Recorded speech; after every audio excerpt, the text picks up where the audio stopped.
تخيل تبقى سبب في ضحك جيل كامل، والناس أول ما بتشوف وشك تضحك تلقائي، لكن في آخر حياتك تقعد لوحدك مريض وشبه منسي. الراجل ده احنا كلنا تقريبا نعرفه، بس المشكلة إن أغلب الناس ما تعرفش حتى اسمه الحقيقي. مين هو رياض الأصابجي؟ وليه مصر كلها كانت بتناديه الشاويش عطية؟ اركب معايا آلة الزمن وتعالى نرجع لزمن الأبيض وأسود. راجع بيك لمصر وقت ما كانت السينما بسيطة، بس الممثل الحقيقي كان يقدر يخليك تضحك من مجرد دخلة. ما كانش فيه مؤثرات ولا حتى أكشن مبالغ فيه، كان يكفي ممثل يدخل الكادر فتبتسم لوحدك. رياض الأصابجي اتولد سنة 1903، وفي البداية ما كانش حد يتوقع أبدا إن الراجل ده هيبقى واحد من أهم علامات الكوميديا في مصر، لأن الشاويش عطية ما كانش شخص ضعيف أصلا.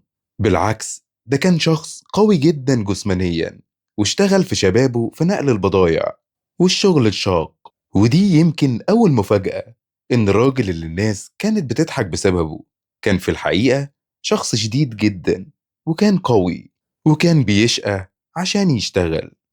انا ما اديش عقلي لغيري ابدا ابدا. والسؤال هنا، طب ازاي راجل بالهيبة دي يبقى أشهر وجه كوميدي في السينما المصرية؟ السر كان في حضوره. رياض الأصابجي كان عنده موهبة نادرة، إنه بمجرد ما يدخل المشهد تحس إن في فوضى كوميدية جاية. لكن اللحظة اللي غيرت حياته فعلا كانت لما اشتغل مع إسماعيل ياسين. هو بعينه بغباوته وشكله العكر. الثنائي ده بقى جزء من ذاكرة مصر.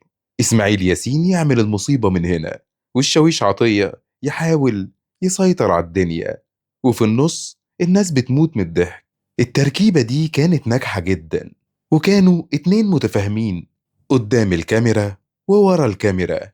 ومع الوقت الشخصية دي نجحت بشكل مرعب، لدرجة إن ناس كتير نسيت اسمه الحقيقي.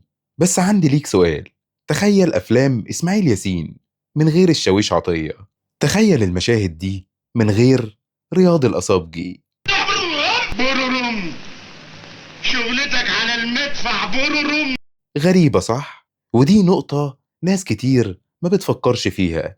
الراجل ده أثبت إن الفن مش بطل واحد، الفيلم الحقيقي هو شغل جماعي، وفي ناس مش بتاخد البطولة، لكن من غيرها السحر كله بيختفي. رياض الأصابجي شارك في أفلام كتير جدا، ابن حميدو، إسماعيل ياسين في الجيش، إسماعيل ياسين في البوليس، الآنسة حنفي، وغيرهم. أفلام كتير. وكان أول ما بيظهر تعرف إن في ضحك جاي، وإن في حد هيموت من الضحك. طيب ليه الناس حبته؟ ببساطة لأنه كان طبيعي، وشه وصوته وطريقته تحس إنه واحد مننا. ودلوقتي لسه نفس الفكرة موجودة، ناس كتير جدا تشتغل وتتعب وتصنع فرق حقيقي، لكن الأضواء تروح لحد تاني. ومع السنين المرض بدأ يهجم عليه، وأصيب بالشلل النصفي، والحركة اللي كانت سبب في ضحكة الناس بقت متعبة وصعبة عليه. لكن أصعب حاجة إن الزمن بدأ ينساه. النجوم الجديدة ظهرت والسينما اتغيرت، لكن قليل جدا اللي افتكر الراجل اللي ساعد يصنع الضحكة نفسها في السينما المصرية. ورغم كل ده فضل رياض الأصابجي واحد من أهم الوجوه اللي اتربت عليها أجيال كاملة. وسواء بقى الناس عرفت اسمه الحقيقي أو لأ، فهو فضل مصدر فخر لعيلته، والكل واحد فهم وقدر إن البطولة مش دايما للي واقف في النص. ورحل رياض الأصابجي سنة 1963، لكن الغريب إنك أول ما بتشوف صورته بتبتسم فورا. فاكر لما قلتلك إن في ناس من غيرها الفيلم بيبوظ؟ رياض الأصابجي كان واحد من الناس دي، مش نجم شباك، لكن جزء من روح السينما نفسها.